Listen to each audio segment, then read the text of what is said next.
Eu vou trazer no livro de Gênesis, capítulo 37. Gênesis, capítulo 37, que fala sobre a trajetória de José. Né? Diz assim a palavra, vou ler só um versículo, versículo 2. Esta é a história de Jacó. Tendo José 17 anos, apacentava os rebanhos com seus irmãos, sendo ainda jovem. Acompanhava os filhos de Bila e os filhos de Zilpa, mulheres de seu pai, e trazia mais notícia deles a seu pai. Ora, Israel amava mais a José que a todos seus filhos, porque era filho da sua velhice, e fez uma túnica talar de mangas compridas. Vendo, pois, seus irmãos que o pai o amava mais que a todos os outros filhos, odiaram-no e já não lhe podiam falar pacificamente. Amém? Amados, aqui começa a trajetória marcada da vida de José. José, ele era, como foi lido aqui, ele era um dos filhos mais novos de Jacó. E ele era filho da sua velhice. E sendo filho da sua velhice, ele tinha um carisma muito maior para com ele. Era notório o amor que ele tinha por ele, expressado maior do que para os outros filhos. Não quer dizer que Jacó não amava os outros. Sim, ele amava, porém, ele tinha um carinho mais especial com José. Tanto é que ele fez uma túnica para ele, demonstrando o carinho dele.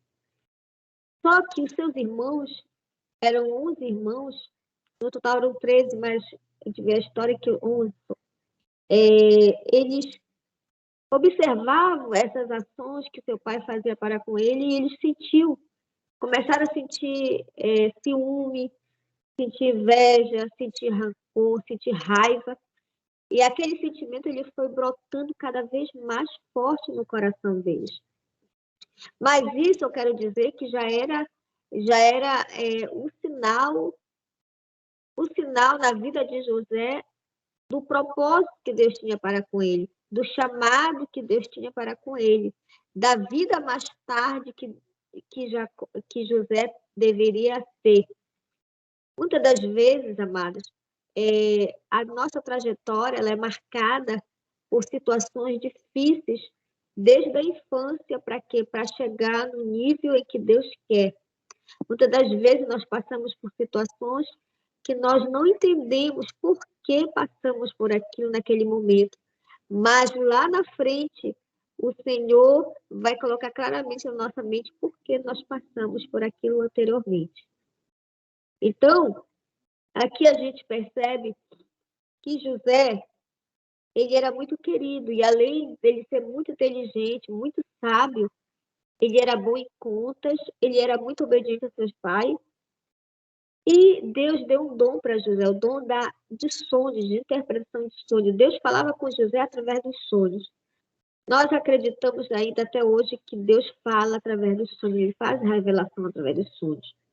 Então, José já era marcado, ele foi marcado por sofrimento, mas o sofrimento, ele é necessário, muitas das vezes, para a vitória vir.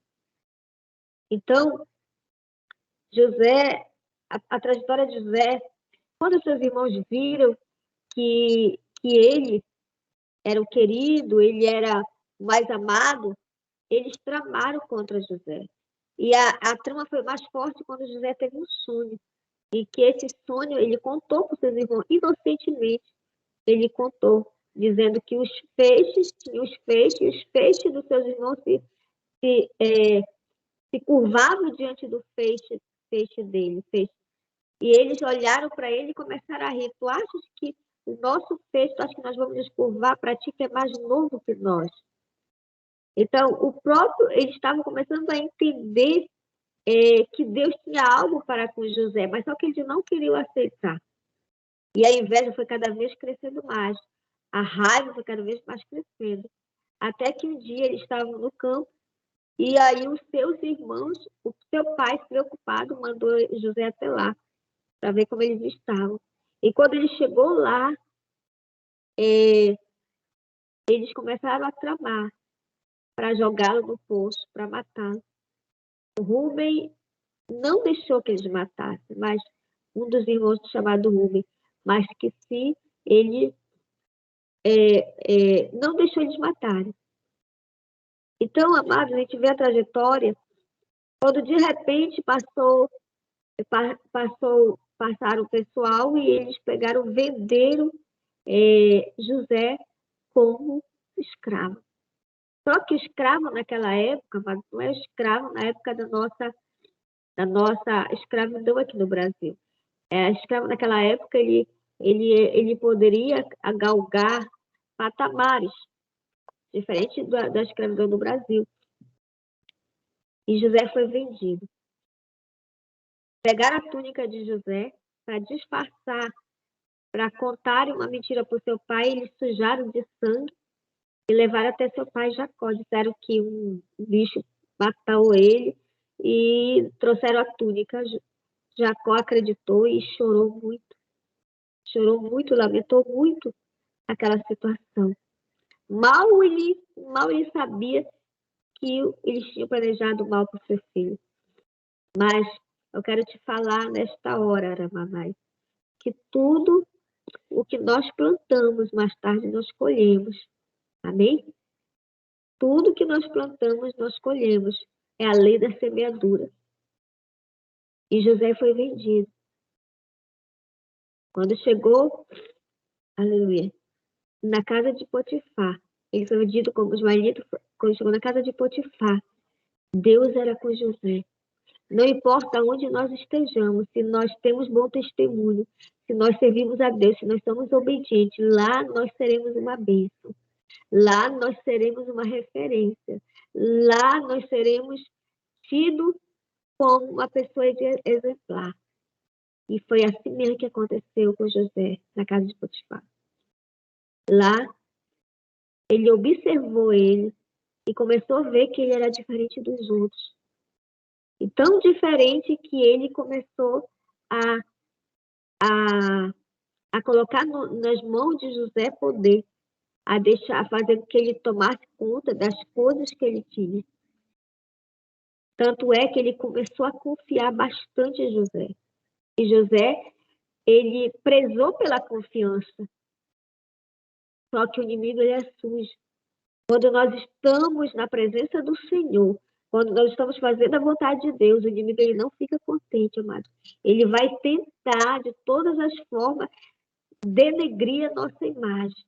Denegrir o testemunho de Jesus na nossa vida. E a mulher daquele homem, não achando, tentando, sendo usada pelo inimigo para tirar José da santidade, tirar José do propósito que Deus tinha para ele. Porque o inimigo, ele sabe do propósito de cada um de nós na presença do Senhor, ele sabe. Então, ele vai lutar de todas as formas, ele vai olhar qual é a nossa falha, aonde nós somos frágeis, e vai lutar para tentar nos derrubar. E se ele encontrar uma brecha, ele vem com tudo e destrói mesmo. Então, a mulher de Potifar, ela procurou José, se insinuou para ele. Porém, ele não caiu na armadilha dela. Ele era fiel a Deus. Ele não podia cair na tentação. E ele vigiou e ele não caiu. E ela, com raiva, armou uma mentira contra ele. E nessa mentira, ele foi preso. Você sabe a história. Estou encurtando porque todos vocês sabem a história. Ele foi preso, mas Deus tinha propósito para com ele. Deus queria fazê-lo governador do Egito, amém? Então, ele precisava passar por vários processos. E ele foi preso, mas lá dentro da prisão ele continuou sendo exemplo, aleluia. Lá dentro, ele continuou sendo exemplo. E ele traduziu um sonho, né? Traduziu um sonho. E aquele sonho se cumpriu. Aleluia.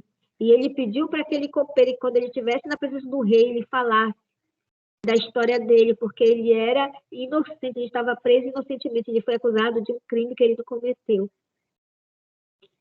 Só que Deus fez aquele copeiro esquecer, porque não era no tempo de José, aleluia. Não é no tempo nosso. Às vezes a gente quer apressar o propósito de Deus. Às vezes a gente quer dar ordem para dar um jeitinho de fazer. Não, Deus é assim, é desse jeito. Não, Deus não aceita. É conforme a vontade dele. Aleluia. José, naquele momento, ele achava que o copeiro ia falar. Ele ficou, com certeza, ele ficou angustiado lá, pensando que o copeiro já ia falar, mas Deus não deixou, porque não era a hora. Aleluia. Não era a hora, porque a honra Deus dá, a glória é dele, mas ele nos honra. A honra é no momento dele. E naquele momento de José não era no momento de Deus. E assim foi feito. O copeiro se esqueceu. Passou-se um tempo, José preso, passou-se muito tempo, e aí, até que um dia, Faraó teve um sonho. Né? Teve um sonho. E esse sonho mostrava a grande fome que ia acontecer. Né? A grande fome. 7 anos de algo que ia acontecer. E assim foi feito. Só que ele não conseguia, ninguém conseguia interpretar o sonho. E aí, naquele dia, Deus fez o copeiro se lembrar de José, que tinha interpretado o sonho que José interpretou, deu tudo certo. Naquele momento, agora aquele era o momento de José ser honrado. E assim foi feito, mandaram chamar José. E José foi na presença do rei e interpretou o sonho. E Faraó olhou para ele e viu realmente que aquele homem tinha algo diferente. Amados, Deus vai te colocar, Deus coloca os seus servos nos maiores lugares, onde a pessoa nem imagina sentar, nem imagina, aleluia, é Deus que coloca. O homem não pode se apressar na bênção, o homem não pode se apressar na honra, é Deus que honra, aleluia. Louvado seja o nome do Senhor, e aí, naquele dia, Faraó colocou José como governador do Egito. José passou a tomar de conta de tudo. José, a partir daquele dia, o poder estava na mão dele. O poder dessa terra que eu falo, poder governamental. E ele interpretou o sonho e fez com que guardasse a comida, porque ele ia ter uma escassez muito grande. E assim aconteceu. Mas tudo aquilo era propósito de Deus. José teve que passar por várias situações, amados. Nós precisamos entender que o tempo é de Deus na nossa vida. Deus, ele não está sujeito ao tempo, é o tempo que está sujeito a ele. E o nosso tempo não é o nosso tempo, é o tempo de Deus na nossa vida. Amém? Ele diz na sua palavra, quando um dia para Deus como se fosse 1000 anos e 1000 anos como se fosse um dia. Ou seja, não é no nosso tempo. Aqueles irmãos de José, na mente deles, José era escravo em algum lugar. Quando aconteceu aquele episódio da fome, eles foram atrás de comida. E aonde é que tinha comida? Lá no Egito. E eles foram até lá. José olhou de longe e viu que eram eles. Aí ia se cumprir. Aleluia, Rabanai. Era o tempo de Deus. E tinha que se cumprir mesmo. Que os feixes iam se curvar no feixe de José. Aleluia, quem pode glorificar Deus aí? Aleluia. E assim aconteceu. Quando eles chegaram lá, amados, eles não reconheceram José, mas José reconheceu. José, ele era tão sábio que ele passou a falar a língua do Egito. E eles não, sem sotaque ainda por cima, e eles nem perceberam que ele não era da sua linhagem. E eles falaram, explicaram a situação, só que José olhou e viu que o irmão que não deixou eles matarem o Rubem, não estava com eles. Ele criou uma situação para mandar buscá-los. Ele mandou colocar vários várias coisas no saco dele, várias alimentação, várias coisas no saco deles, para que no meio do caminho eles encontraram e trouxeram de volta juntamente com seu irmão. E depois eles buscaram o pai deles. Quando eles chegaram de volta, José se declarou que era ele, o irmão que eles venderam.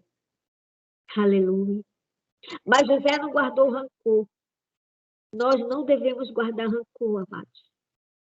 Se você foi abandonado quando era criança, se você foi tirado da sua família, se você foi um projeto, se você foi, como eu posso dizer, rejeitado, não se culpe, não culpe a pessoa, não culpe a sua família. Você está aqui agora, ouvindo esta palavra.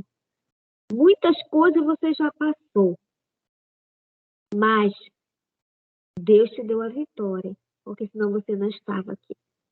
Amém? Deus te deu a vitória. José passou por muitas coisas. Eu olho para José, eu lembro um pouco de mim. Porque meu testemunho é grande. Eu não vou contar nessa live porque aqui não convém. Mas nós, desde criança, tem muitos que passam por abandono, passam por humilhações terríveis, passam por discriminação, rejeição. Até na barriga da mãe já são rejeitados. Muitos são fruto de um estupro. E quando nasce, não tem culpa de nada. Mas devido a isso, muitos o rejeitam, até da própria casa. Muitos são expulsos quando são crianças da casa. Então, isso vem traumas e traumas nessa pessoa. Só Jesus que pode libertar. Quantos hoje estão sofrendo, amados, dessa... por algo que alguém fez quando eram criança, quando eram bem novos, adolescentes, e na fase adulta, sem conhecer a Jesus, se infiltra no mundo das drogas, no mundo do alcoolismo, da prostituição. Mas sabe o que é isso? É o inimigo das nossas almas, que ele tenta destruir a mente do ser humano. Mas nós temos que orar, ser forte e corajoso. José, ele foi o exemplo dessa casa porque seu pai era servo de Deus. O seu pai era exemplo. Por isso que ele não perdeu a essência. Mas tem muitos que, infelizmente, os pais não conseguem ser exemplo. Em vez de ser exemplo, é um exemplo ruim que destrói os filhos, né? Uma família. Mas que você possa entender, que nós possamos entender que que Deus tinha um propósito na vida de José. Fazê-lo governador do Egito. Qual é o propósito que Deus tem na tua vida? O que você sente? O que você sente? Qual é o propósito? Porque Deus ele dá dicas. Né? Deus falava com José através de sonhos. Ele mostrava o futuro de José através dos sonhos. E Deus ele dava sabedoria para José interpretar. Amém? Glória a Deus. Esta pregação vai ser para o mundo todo. Muitos vão escutar décadas e décadas, né? Vai ficar rolando. Mas a pessoa que escutar essa pregação, eu quero te falar que Deus te ama. Deus tem um propósito contigo. A cada um de nós, Deus tem um propósito. O propósito de José foi cumprido. Desde a infância dele, Deus já falava com ele. Amém? Com Davi, com Moisés, com Abraão, todos os grandes homens e mulheres de Deus na Bíblia. Deus mostra desde a tenra idade dessa pessoa o propósito que Deus tem na vida dela, tinha na vida dela, e continua tendo com seus filhos. Amém? Porque Jesus diz que Deus amou o mundo de tal maneira que deu seu Filho de jeito para que todo aquele que nele crê não pereça, mas tenha vida eterna. O propósito de Deus para cada um de nós é que ninguém se perca. Esse é o propósito da vida eterna. Amém? Glória a Deus. Que Deus possa trabalhar em cada coração. Que Deus possa falar com cada um através de sonhos, através da sua palavra, que é a maior revelação, através dos seus profetas. Em nome do Senhor Jesus, que Deus te abençoe, que Deus te guarde. Amém?